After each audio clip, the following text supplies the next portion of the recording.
Shalom. This week we are reading Parashat Toldot, beginning in Sefer Bereshit, the book of Genesis, chapter 25, verse 19. And the Parasha begins with the verse, "And these are the generations of Yitzchak, the son of Avraham. Avraham begat Yitzchak." I'd like to share with you a thought, rather profound, of the Holy Baal Shem Tov on these words. You know, we're reading all about the Avot Ha'umah, the forefathers of the nation of Israel, and they're real people, which is actually the incredible thing, because they were only human, and yet they reached such a great level of devotion and sanctity in their lives. But in addition to the fact that they're real people, they also represent attributes, divine attributes, through which the Almighty actually runs the universe. And we ought to learn how to emulate these attributes, and in fact our sages tell us that the key to life is really to know when it's time for each of these attributes to shine forth and to become kind of the dominant factor in our lives. And so, trying to understand this verse on that symbolic level, here's a question that's posed by the Holy Baal Shem Tov.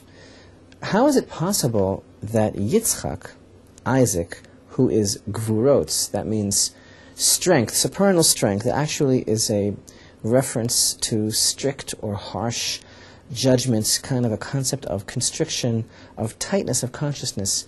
How is it possible, as this verse tells us, that Yitzchak was born from Avraham? Because we know that Abraham is the aspect of chesed, of true kindness, of love.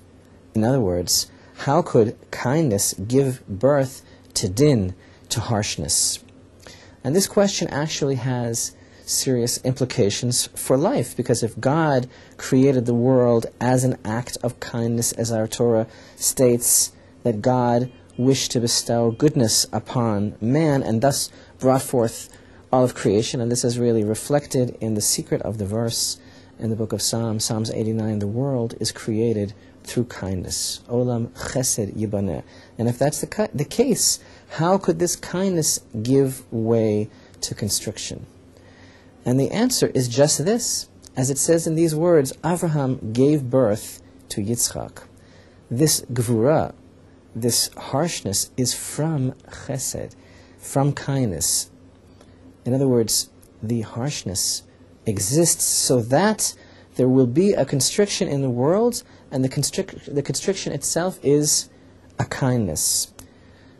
Simply put, so that one person will be missing and in need, and another will fulfill that need, and the world thus will be created constantly through kindness.